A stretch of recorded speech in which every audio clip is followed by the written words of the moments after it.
Makanya pendusta agama itu orang yang sholat, tetapi sholatnya itu hanya sibuk urusan materi, urusan fisik, urusan bacaan, tetapi dia tidak tahu esensi sholat. Jiwanya tidak bisa mengingat Allah dan Rasulnya, belum kenal, belum bersahadat secara sejati ke sana. Lambang dari pikiran. Makanya ya, orang meditasi itu sebetulnya bukan membunuh pikiran, tetapi melampaui pikiran. Gimana caranya? Tahu sadar bahwa dirimu bukan pikiran. Tahu sadar kalau dirimu bukan tubuh. Dirimu adalah pengamat bagi pikiran. Makanya kalau kita sudah bisa mengamati pikiran kita sendiri, sebinal apapun pikiran, lama-lama akan lemah kekuatan.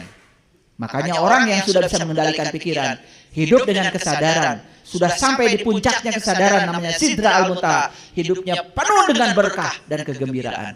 Apapun yang terjadi, gak masalah. Karena hidup sudah tidak bergantung kepada hasil. Kenapa? Karakter seseorang ditentukan oleh hasil. Lihat orang, ketika gagal seperti apa, ketika sukses seperti apa. Kalau ingin lihat karakter orang, lihat kalau lagi main bola. Ya. Ketika gol masuk ke klubnya, yang didukungnya langsung cemberut. Itu karakter. Ketika bisa menggolkan ke lawan yang tidak didukungnya, sorak-sorai. Sampai TV pun dilempari asbak, saking senangnya. Jadi nggak nonton lagi. Ya kan? Nah, itu adalah karakter yang masih berubah dengan hasil. Saya yakin ya, kita selamanya hidup dalam dimensi itu. Karakter kita sangat mudah berubah dengan yang diinginkan, dengan yang tidak diinginkan. Orang yang sudah stabil karakternya itu sudah jadi langit biru. Langit biru itulah kesadaran. Langit biru itulah diri pribadi kita. Kabut bukan diri kita. Ada dan tiada. Datang dan pergi. Hitam dan putih. Makanya jadilah pengamat bagi kabut. Jangan jadi kabut. Kita akan terbawa arus kalau jadi kabut. Makanya lagu ini keren sekali. Ya, kabut. Sengajakah engkau mewakili pikiranku? Pekat hitam berarak menyelimuti matahari. Jadi matahari kita ini sekarang posisinya sedang diselimuti oleh kabut hitam ciptaan kita sendiri. Makanya itu yang membuat kita tidak bersinar. Karena lilin kecil ini sudah kecil cahayanya terselimuti oleh kabut. Jadi sekitar kita tidak merasakan kehadiran kita. Aku dan semua yang ada di sekelilingku merangkak menggapai dalam kelam. Sama persis seperti lagu tadi. Merangkak itu berarti tidak pakai sayap. Merangkak itu pasti dalam kegelapan, lelah. Mendung. Benarkah pertanda akan segera turun hujan deras agar semua basah yang ada di muka bumi? Siramilah juga jiwa kami semua yang tengah dirundung kegalauan. Jadi jiwanya itu kering, tidak basah, tidak ada siramannya. Tahu jiwa itu apa? Jiwa itu cahaya. Dan siraman jiwa juga cuma satu, cahaya. Ceramah seperti ini tidak menyirami jiwa. Ceramah saya ini hanya membangkitkan pikiran kalian supaya sadar bahwa jiwamu yang terbuat dari cahaya itu perlu makan hari ini, perlu nutrisi. Dan selama ini kita abaikan. Maka jiwa itu disebut yatim. Yatim itu yang tak beribu, yang tak berbapak. Manusia tidak ada yang nggak punya ibu, nggak punya bapak, nggak ada. Jadi yatim dalam pengertian fisik itu sebetulnya tidak ada. Yatim itu yang ada adalah spiritual. Karena yatim itu yang tak beribu, yang tak berbapak. Berarti datangnya ke semesta tidak dilahirkan. Maka jiwa tidak dilahirkan, tapi jiwa ditiupkan. Makanya mentelantarkan yatim sebetulnya mentelantarkan jiwa kita sendiri. Coba kalian sholat. Ketika sholat, Sibuk saja dengan gerakan-gerakan sholat, sibuk dengan bacaan sholat, sementara jiwamu merana, sama sekali tidak dikasih nutrisi ketika sholat. Maka lihat Quran tentang yatim, ayat tentang yatim, kan ada yang di Quran surat Al-Maun, waktu cerita sholatnya yang tidak khusyuk, betul? Coba. Ara'aital ladzi yukadzibu biddin, fazalikal ladzi yad'ul yatim, wala yakhuddu ala ta'amil miskin, fawailul limusallin. Jadi orang itu disebut celaka sholatnya ketika dia mentelantarkan yatimnya. Itu ada kaitan, yatim dengan sholat itu ada kaitan.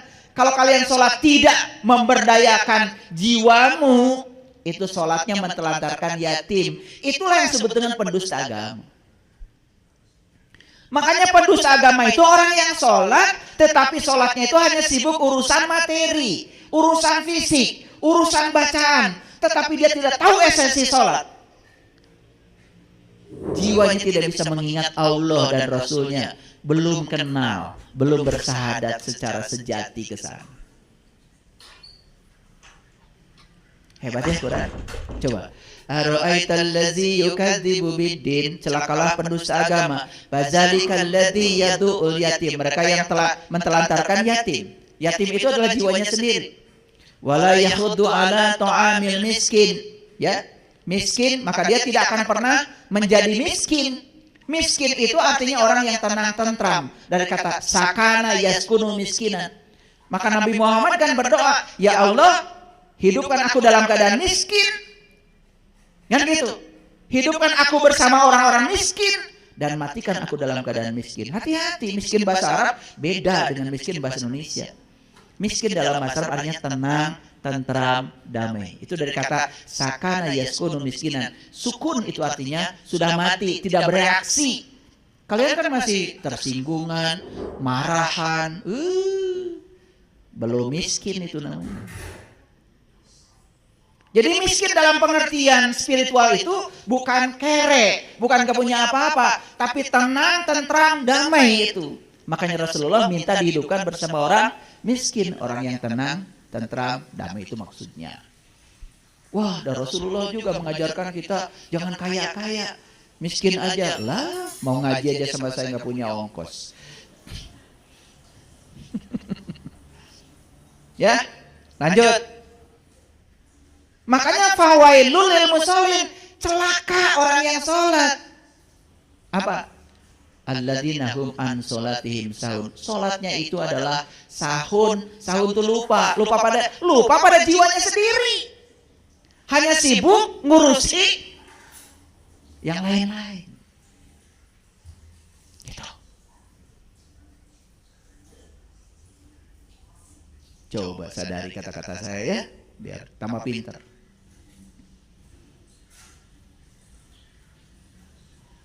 Tahu sekarang pendusta agama siapa? Yang mentelantarkan yatim, yang mentelantarkan jiwanya sendiri. Kalau jiwanya sendiri ditelantarkan, otomatis dia juga tidak akan punya cinta kasih, tidak peduli pada orang lain. Siapa di dunia ini manusia yang selalu bersama ibu bapaknya? Ya pasti ibu bapaknya akan meninggal dong, betul nggak? Dan yatim selama ini selalu berfokus ke sana. Iya. Sampai ada yang minta zakat ke saya, ayah saya yatim. Padahal dia pengusaha, karena bapak ibu saya sudah tidak ada, minta sumbangan. Itu kan kegagalan memahami yatim. Ya. Ya saya bilang iya aja, kamu itu memang yatim. Setiap hari mentelantarkan jiwamu sendiri. Makanya saya sumbang, tapi bukan duit. Ikut pelatihan biar tahu cara merawat jiwanya sendiri. Ya, oke, lanjut dulu. Ini terminologi sederhana yang selama ini salah kita memahami. Maka di Quran Allah mengatakan innal munafiqina yukhadi'una Allah wa huwa khadi'uhum wa idza qamu ila shalah qamu kusala yura'unan nas wala yazkurunallaha illa qalila. Sesungguhnya orang munafik itu adalah orang yang suka menipu Allah. Siapa yang menipu Allah? Itu yang mentelantarkan jiwanya. Sehingga pada saat dia itu sedang sholat, jiwanya itu tidak memanunggal bersama Allah dan Rasulnya. Itu menipu Allah. Maka di Quran dikatakan, wa iza qamu ila shalah qamu kusala. Dia sering sholat tapi sholatnya kusala. Kusala sudah jadi bahasa Sunda, keselan. Hayang buru-buru anggeus. Mun imam maca panjang, aduh imamna panjang teuing. Makanya mau tarawih aja muter ya, cari imam yang paling pendek. Itu namanya kusala, keselan. Karena tidak bisa merasakan enaknya sholat. Yang lucu kalian tidak pernah mencari ilmunya, itu saya tuh aneh. Yang kedua, yura'unan nas. Dia suka sholat tapi sholatnya riya. Yang ketiga, wala yazkurunallaha illa qalila. Dia tidak bisa mengingat Allah dalam sholatnya kecuali sedikit. Yang sedikit saja ingat Allahnya itu munafik. Ini kalian yang gak ingat sama sekali. Gelarnya apa? Saya nggak tahu, belum menemukan di Quran. Karena yang munafik itu yang ingatnya sedikit. Nah, yang model-model kalian yang nggak ingat sama sekali, nggak tahu itu, nggak ada gelarnya di Quran. Cari aja nanti, kali aja ketemu, kasih tahu saya. Ya, roda zaman menggilas kita, terseret tertati-tati. Sungguh hidup terus diburu, berpacu dengan waktu. Coba lihat orang, semuanya dulu buru-buru, pengen buru-buru kaya, pengen buru-buru pintar, pengen buru-buru selesai, pengen buru-buru nyampe. Hanya menikmati perjalanan dari rumah ke tempat ngaji aja nggak ada waktu. Pengen buru-buru nyampe, makanya nyolot ke orang, merasa diri paling penting, sehingga kita itu tidak pernah hadir. Coba, kalau mau nyetir itu duduk dulu, sadari nafas, terima kasih ya Allah, tanganku masih bisa pegang setir, rasakan sensasi setir itu ke tangan, hadir di situ, nikmati. Tadi pagi saya kirim, karena lagi nyiram pohon anggrek itu, saya dikasih pohon anggrek dulu, 2 tahun yang lalu sama Kang Nobi. 2 tahun yang lalu sudah berbunga tuh. Saya menunggu 2 tahun tuh pohon anggrek, saya siram tiap hari. Ya, alhamdulillah hari ini dia keluar bunganya indah sekali, dan saya tadi foto saya kirim ke semua grup. Pelajarannya cuma satu, lihatlah pohon anggrek tidak pernah terburu-buru, tapi juga selesai. Karena alam selalu mengajarkan untuk tidak terburu-buru tapi selesai. Karena alam sedang mengajarkan kepada kita nikmati setiap prosesnya. Kita selalu berfokus pada hasil. Saya kemarin bicara itu di proyek sana di Jelekong. Saya cuma bicara begini. Proyek ini jadi akan saya tinggalkan mati. Proyek ini tidak jadi akan saya tinggalkan mati. Terus apa pentingnya bagi saya jadi tidak jadi? Yang paling penting hari ini saya berkontribusi apa pada proyek ini. Maka saya nggak pusing. Gak pusing. Itu bedanya kalian dengan saya. Main lihat saya tenang aja walaupun saldo negatif, pembangunan jalan terus. Gak pernah pusing saya. Yang negatif itu saldo saya, saldo Allah gak pernah negatif, tanpa batas. Makanya kalau apa-apa jangan berfokus pada yang ada pada diri kita, berfokus pada yang ada pada dirinya Allah. Hari ini saya ajak kalian, besok kita tamasya ke Bali. Kalau berfokus pada rekeningmu hari ini, duit dari mana? Betul? Tapi kalau berfokus pada Allah, yes, pasti saya akan berangkat. Pasti berangkat. Itulah bedanya. Ini soal sudut pandang nih, sudah sudut pandang. Begitu salah menggunakan pikiran, salah meresonansi semua potensi yang ada di semesta. Akibatnya, semua potensi-potensi itu tidak sempat kita sentuh dengan getaran kita. Hati-hati. Makanya nanti belajar ya. Belajar the power of now, belajar mindfulness, karena kita ini hebat sebetulnya. Kita ini hebat, cuman kita tidak tahu hebatnya kita karena selama ini kita salah memperlakukan diri kita sendiri. Lalu kita digilas oleh zaman. Apa yang terjadi? Terseret tertati-tati, hidupnya selalu diburu. Coba lihat, sudah jelas jalan macet masuk dari sini. Dari kanan. Yang dari sana tuh tersendat. Nih yang masuk dari sini pakai peci juga habis sholat. Antri saja tidak bisa, menunggu saja tidak bisa. Maaf ya, kalian tuh pakai sepeda motor, pakai kerudung kayak gini. Saya perhatikan, saya tuh di sini mengelus dada, kasihan. Ya ini pakai kerudung, seruduk sini. Dari sana mobil tidak jalan. Kalau nggak pakai kerudung sih, nggak pakai identitas, saya mungkin tidak masalah. Kamu tuh pakai identitas. Maaf ya, kesel saya. Ini terpaksa diomongkan ya, mumpung ada barangnya. Karena saya tuh nggak mau ngomongin orang. Saya kalau ngomongin setan aja, setannya saya undang. Kayak saya nggak pernah membicarakan.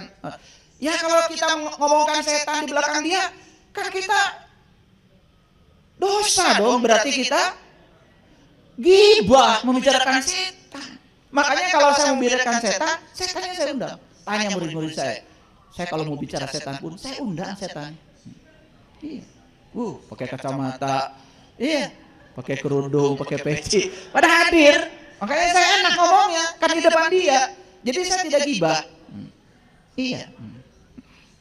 Saya mau ngomongin Fir'aun aja, saya hadirkan Fir'aunnya. Iya, makanya saya nggak pernah punya dosa, nggak pernah menggibah. Kan banyak yang ngomong, oh dulu Fir'aun, itu gibah. Kalau saya enggak, Fir'aunnya saya datangkan dulu. Saya tanya dulu, saya jelaskan Fir'aun itu yang suka membunuh anak laki-laki hidup-hidup dan membiarkan anak perempuannya tidak dibunuh, kan gitu. Itu definisi Fir'aun versi Quran. Laki-laki dibunuh, perempuan dibiarkan hidup. Itu Fir'aun. Laki-laki itu lambang rohani. Rohani itu adalah dirimu, diri sejatimu. Gak pernah diurus, gak pernah dikasih nutrisi, ditelantarkan. Jadi siapapun yang menelantarkan jiwa, itu Fir'aun. Jadi dari tadi saya bicara dengan siapa? Makanya saya tidak gibah. Fir'aunnya ada, ketawa-tawa. Sebelah sini juga ada. Jadi bukan hanya sebelah sana. Makanya saya nggak pernah gibah. Saya cerita Musa pun saya undang Musanya kok. Iya. Gitu. Makanya saya nggak pernah gibah. Karena semua itu faktual, konseptual, kontekstual. Yuk kita lihat. Tak ada yang dapat menolong selain yang ini saya kurang setuju liriknya. Yang di sini. Jadi yang ini saya kurang setuju, makanya saya akan ubah lagunya. Semoga tidak marah penciptanya. Tak ada yang dapat menolong selain yang di sini. Tak ada yang dapat membantu selain yang di sini. Gitu. Dialah Tuhan. Gitu. Ya Tuhan kan di sini, bukan di sana. Ya di sana juga ada. Tetapi yang di sana tidak bisa menolong. Yang bisa menolong itu yang di sini. Setan di sini, malaikat di sini, Allah di sini, semua yang dapat menolong ya di sini, bukan di sana. Makanya dalam bahasa Arab itu ada zalika, diartikan itu. Tapi ada ahli tafsir yang mengatakan zalika itu ini. Saya tidak menyalahkan, itu dua-duanya hebat, dua-duanya benar. Kenapa? Sesuatu yang masih jauh, ya itu. Tapi sesuatu yang jauh harus diubah menjadi dekat. Jadi ini, coba ketika air masih di dalam sumur, kamu bilang itu. Begitu sudah nimba, ini air. Betul nggak? Nah artinya dari itu ke ini harus ada upaya. Gak apa-apa kalau yang menolong di sana. Tetapi yang di sana pindahkan ke sini. Ngerti maksud saya? Jadi semua yang dapat menolong kita adalah hanya diri kita sendiri. Bukan yang di sana. Saya khawatir kalau yang di sana nanti kita terlalu bergantung kepada situasi di luar diri kita. Yang menolong penyakit kita, kita sendiri. Yang menolong ekonomi kita, kita sendiri. Yang menolong lilin kita hari ini kegelapan supaya nyala, kita sendiri. Yang bisa menyalakan jiwa kita, kita sendiri. Gitu. Setuju? Oke. Jadi hidup tuh jangan eueuh pakeuh. Selama ini kita itu terlalu eueuh pakeuh. Kita kondisikan agar setiap orang di luar diri kita harus setuju pada kita. Kita kondisikan agar setiap orang di luar diri kita harus baik kepada kita. Apa yang terjadi? Begitu tidak sesuai dengan keinginanmu, kamu akan sakit hati. Salahmu sendiri mengkondisikan orang harus seperti yang kau mau. Kondisikan dirimu, jangan kondisikan orang. Kamu tidak punya tanggung jawab untuk mengubah orang. Tanggung jawab kamu adalah mengubah dirimu sendiri. Itu jalan baru yang sudah saya sebarkan di berbagai kajian-kajian saya. Jangan minta dicintai, mulai mencintai. Jangan merengek-rengek dicintai, ungkapkan cintamu. Hadiah mengungkapkan cinta, pasti cinta. Maaf, jika pasanganmu kurang perhatian pada kamu, ungkapkan terus cinta. Nanti juga akan datang cinta itu. Bukan, kamu harus begini, kamu harus begini, harus pulang jam sekian, harus pulang jam, gak pulang-pulang. Iya. Jadi Bang Toyib itu karena salah kendali. Iya, nggak pulang-pulang kalau gitu. Ya sudah, jangan usil, jangan komentar, maafkan dan biarkan. Gitu aja kok sederhana ilmunya. Cuma ilmu yang luar biasa ini prakteknya memang tidak terlalu akrab dengan kehidupan kita. Oke, stop. Sekarang lagu udah selesai. Mari kita masuk. Bagaimana menyalakan kembali lilin yang telah mati? Jadi sekarang ini ibaratnya mentari ini sudah tua. Bulan yang genit ini sudah nggak ada lagi. Sudah tidak berpijar, senyumnya sudah hilang. Dari kecil kita selalu ditakut-takuti. Mohon maaf, kita pun ibadah. Selalu kalau ditanya, kenapa Anda ibadah? Wajib. Dilaksanakan dapat pahala, ditinggal dapat siksa. Menakutkan ibadah itu. Tidak ada yang ibadah karena cinta, jarang. Bagaimana bisa cinta kepada Allah? Ketemu aja enggak. Karena syaratnya cinta itu kan harus sering ketemunya. Ya, dalilnya kan witing tresno jalaran soko kulino. Timbulnya kulino itu, timbulnya tresno itu karena kulino sering ketemu. Jadi saya kasih tahu, bertemu Allah tuh mudah, sangat mudah, lebih mudah daripada ketemu Pak RT.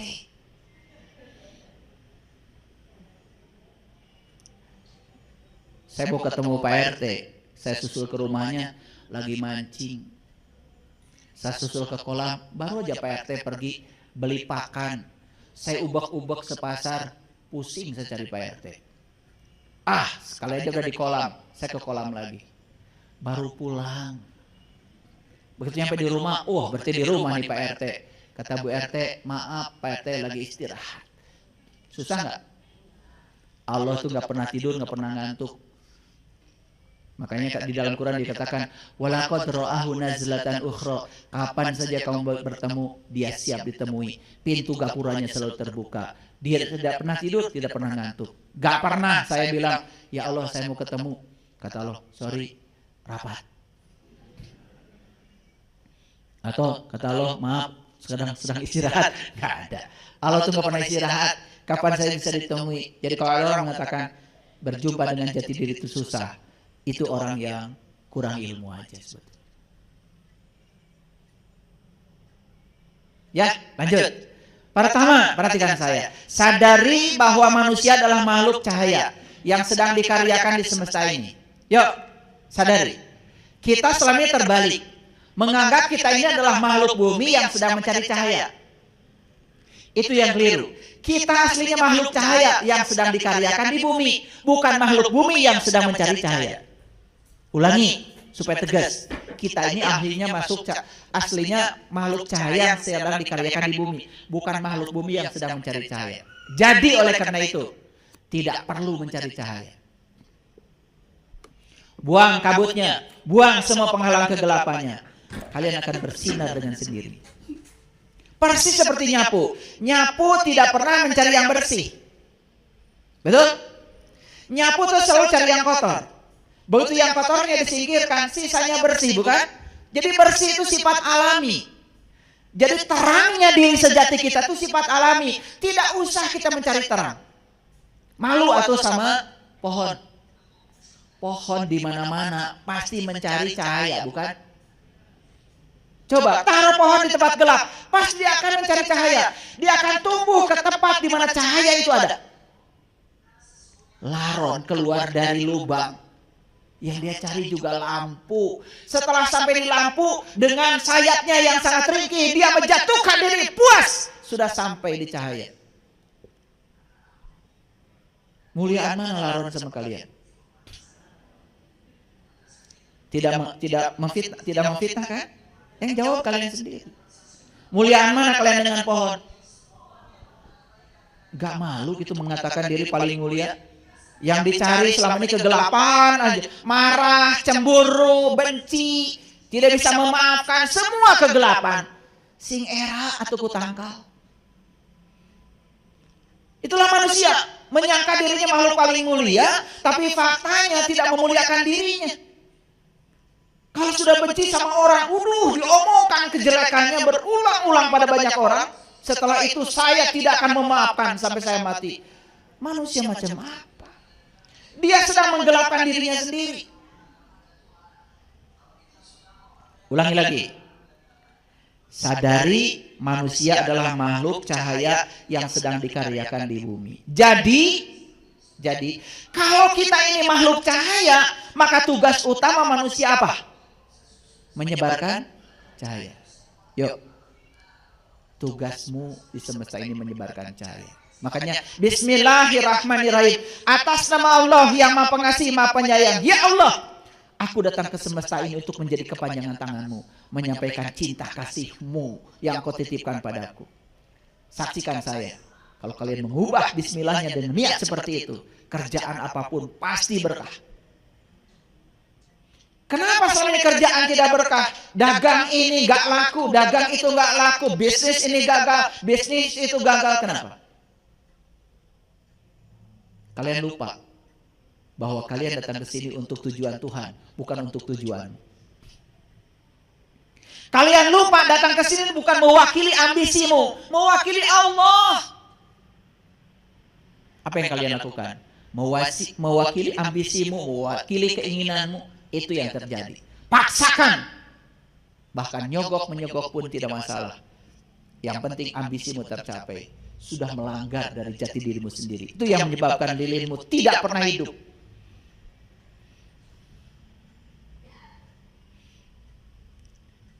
Jadi kalau kita sadar bahwa kita makhluk cahaya, kita datang ke sini tugasnya adalah mencahayakan semesta. Karena hanya cahaya yang dapat menyiarkan kegelapan. Hanya cahaya yang dapat meniadakan kegelapan. Hanya cahaya. Makanya saya bilang, kegelapan tidak bisa dikutuk. Kegelapan tidak bisa dimusuhi. Hanya dengan menghadirkan cahaya, maka kegelapan akan sirna. Nih, saya kasih tahu. Kalau ada masalah, jangan nambah masalah. Anak naik sepeda motor, sepeda motornya baru, kemudian nabrak, jatuh. Nggak usah dimarahi. Anak masih nelpon aja sudah bagus, berarti masih hidup. Betul nggak? Iya. Harusnya sudah nak, nggak apa-apa. Pasti ada pesannya kan buat kamu. Berarti kamu nanti harus lebih hati-hati. Sepeda motornya hancur, ke bengkel kan. Saya ini baret ke puskesmas. Tukang bakso ketabrak, ganti baksonya. Gitu aja sederhana. Nah kita ini sering mempermasalahkan sesuatu yang sesungguhnya tidak perlu dimasalahkan. Karena reaksi kita yang buruk terhadap masalah, itu kegelapan. Makanya Rasulullah mengatakan, ciri orang yang sudah sempurna imannya, bijaksana, jual beli saja dia bikin enteng. Urusan dengan orang dibuat enteng. Coba, berurusan dengan orang uang, bikin enteng aja. Sudah. Uang yang dipinjamkan kepada kamu, kalau kamu sanggup bayar, saya doakan semoga kamu banyak rezeki. Kalau kamu nggak sanggup bayar, sudah, saya juga nggak ingat lagi. Duit saya lebih banyak daripada yang pinjamkan sama kamu. Mengentengkan transaksi, itu keren, itu luar biasa. Itu ciri orang yang bercahaya.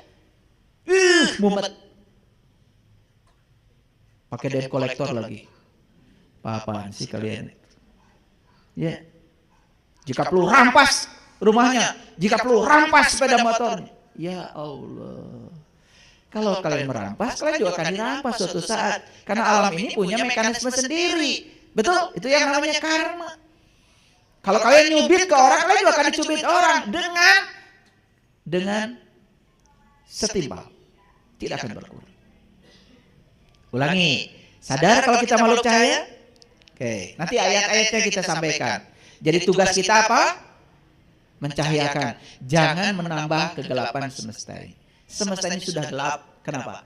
Terlalu banyak orang yang menyumbang kegelapan.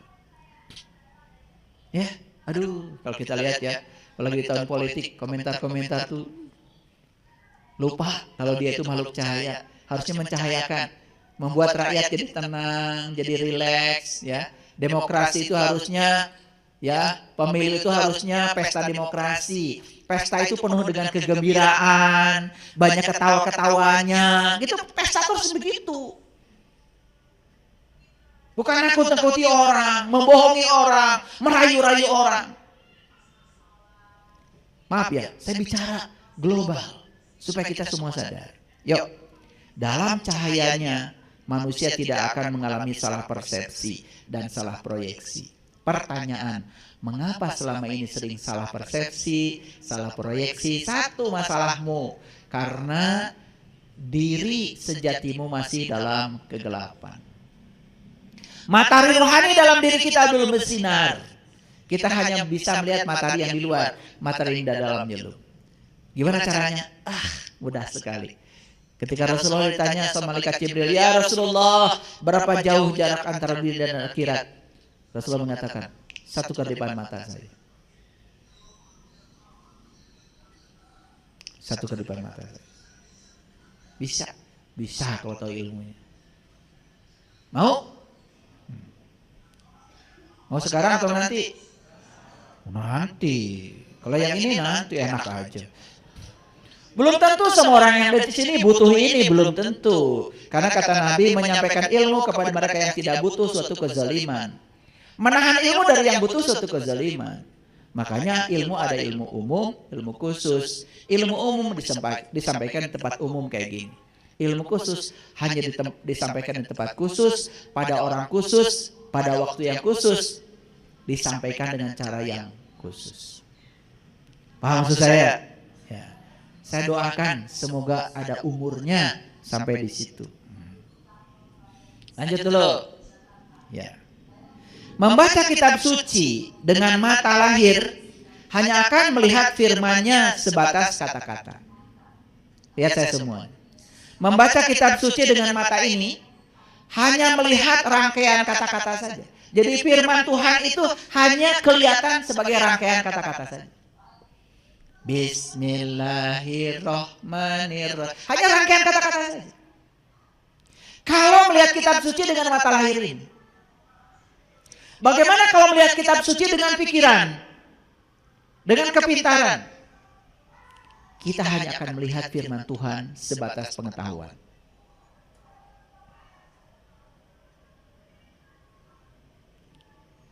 Tetapi ketika kita bisa menyaksikan, melihat kitab suci dengan mata kolbu kita, maka kita akan sekaligus melihat Dia yang berfirman. Ulangi, membaca kitab suci hanya dengan mata ini, kita hanya melihat rangkaian kata-kata. Firman Tuhan yang agung itu hanya kata-kata saja. Dihafalkan, dikembalikan pada orang. Bagaimana kalau dengan pikiran melihatnya? Kalau dengan pikiran, kita hanya melihat firman Tuhan sebagai pengetahuan.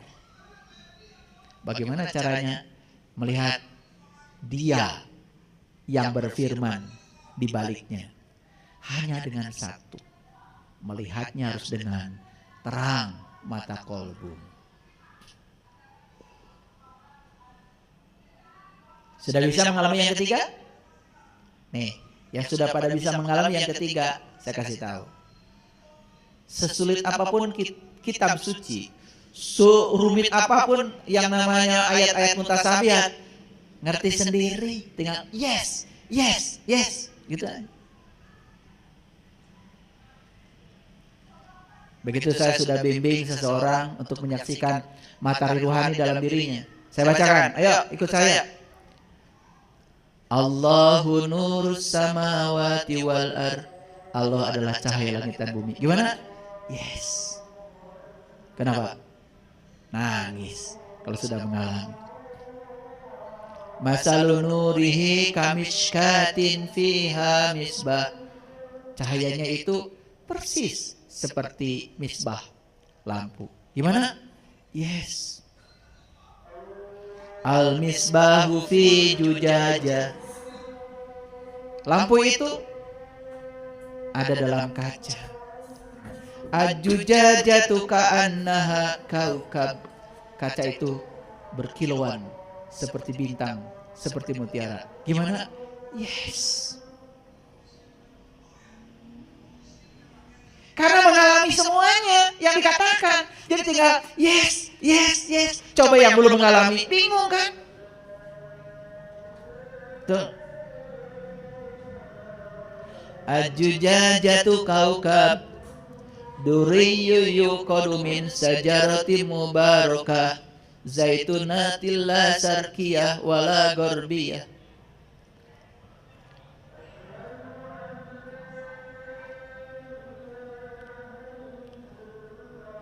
Di situ kamu akan bisa melihat zaitunatil la syarqiyah wala gorbiyah, pohon zaitun yang diberkahi, bukan dari timur, bukan dari barat.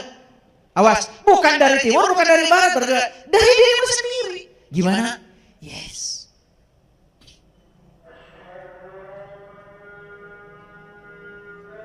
Walau lam tamsas hunar. Dia itu sudah bercahaya walaupun tidak disentuh api. Gimana? Yes. Nur ala nur. Yahdillahu linuri mayyasha. Wa yadribullahu amsalal linnas. Saya tanya, yang saya bicarakan tadi perumpamaan apa kenyataan? Kenyataan, ayah. Sampai nangis. Sebelumnya perumpamaan. Betah di perumpamaan. Betah selama ini. Ini ada berapa orang yang hadir nih? Ada 100 orang? Seumpama saya punya uang sekarang 1 triliun, 100 triliun. Saya kasih semua kalian itu pulang satu orang 1 triliun. Gak sayang saya. Seumpama saya punya uang 100 triliun. Saya bagi semuanya. Gak sayang. Gak sayang. Kalian nanya, terus ayah gimana? Saya bikin umpama lagi buat saya. Mau dibagi uang? Seumpama saya punya uang 100 triliun, saya bagi satu orang, mau? Kalau kalian mau, kalian harus periksa ke rumah sakit jiwa. Kalau gitu saya tanya sekarang, selama ini belajar Quran, perumpamaan apa kenyataan? Perumpamaan apa kenyataan? Betah? Kalau kalian gak betah, di situ berarti waras. Kalau betah di perumpamaan, sama saja. Seumpama saya punya uang banyak, saya keliling dunia. Keliling dunia enggak? Seumpama saya punya uang banyak, saya tiap hari makan di restoran yang mahal. Makan di restoran enggak? Senang yang gitu? Lucu kalau kita senang yang gitu. Yuk sekarang. Sesulit apapun kitab suci, kalau kita sudah tahu ilmunya, tahu caranya, tidak ada lagi yang namanya perumpamaan. Semua adalah nyata, senyata-nyatanya. Saya bilang, dulu ada pemuda masuk ke dalam gua. Setelah masuk ke dalam gua, dia berubah jadi pemuda yang beriman. Namanya Ashabul Kahfi. Puas dengar cerita itu? Puas dengar cerita itu? Kalau yang waras, gimana caranya supaya saya jadi Ashabul Kahfi? Saya pengen masuk juga dong ke dalam gua supaya saya jadi orang beriman. Guanya ada di mana? Kan pasti nanya. Gitu nggak belajar selama ini? Oh, Ashabul Kahfi itu tidurnya 300 tahun dan ditambah 9 tahun. Saya waktu baca Quran itu, ini cari kerjaan aja Allah. Kenapa sih tidak langsung tidurnya 309 tahun? Susah amat. Tapi di Quran itu dikatakan tidurnya 300 tahun dan ditambah 9 tahun. Gak mungkin sekelas Allah berfirman, gak ada maksudnya. Dan saya tanya sama Allah, ya Allah, apa maksudnya? Ternyata. Pengen tahu? Nanti. Ya alami dulu. Harus tidur dulu kalian 300 tahun dan ditambah 9 tahun. Berapa umurnya Ashabul Kahfi tidurnya selama itu? Lagian ngapain masuk gua kalau cuma tidur doang? Betul nggak? Ini tidur bahasa Quran. Tidur itu artinya nggak ingat apa-apa. Nggak ingat apa-apa yang di dunia ini. Itu namanya fana billah. Karena manunggal bersama Allah. Itu tidurnya orang yang berilmu begitu. Bukan tidur ngorok kayak kalian. Cuman kata tidur dipahami oleh otak kita tidur seperti ngorok. Padahal itu tidur yang dimaksud adalah gak ingat apa-apa yang di dunia ini. Begitu ketemu dengan dia, fana billah. Itu yang sebenarnya tauhid. Sudah ngalami gitu belum?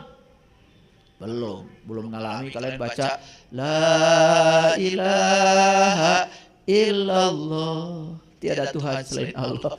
Ngomong doang. Kalau tidak ada Tuhan selain Allah, ya berarti kita pun tidak ada. Yang ada cuma dia. Yang mana yang bukan dia? Betul? Karena cuma ngomong la ilaha illallahnya, cuma dibaca 100 kali habis sholat, apa yang terjadi? Kesadaranmu tidak pernah berubah. Hidupmu gitu-gitu aja. Kalau orang yang sudah la ilaha illallah, tidak ada Tuhan selain Allah, tidak ada selain dia. Apapun yang terjadi pasti dia di belakangnya. Saya terima. Gak ada penolakan lagi. Gitu gak hidupmu? Enggak. Ditipu orang terima? Kalau yang sudah la ilaha illallah gak gitu. Sekalipun itu menyakitkan saat ini, tapi pasti di belakangnya Allah sudah mengajarkan sesuatu. Supaya kamu tidak melekat pada hartamu. Aku ambil sementara waktu hartamu. Orang yang sadar dengan la ilaha illallah. La ilaha illallah itu menenangkan. Karena kalian terlalu sibuk baca. La ilaha illallah tidak jadi sikap, tidak jadi sudut pandang dalam hidup. Apa yang terjadi? Cuman pintar baca doang.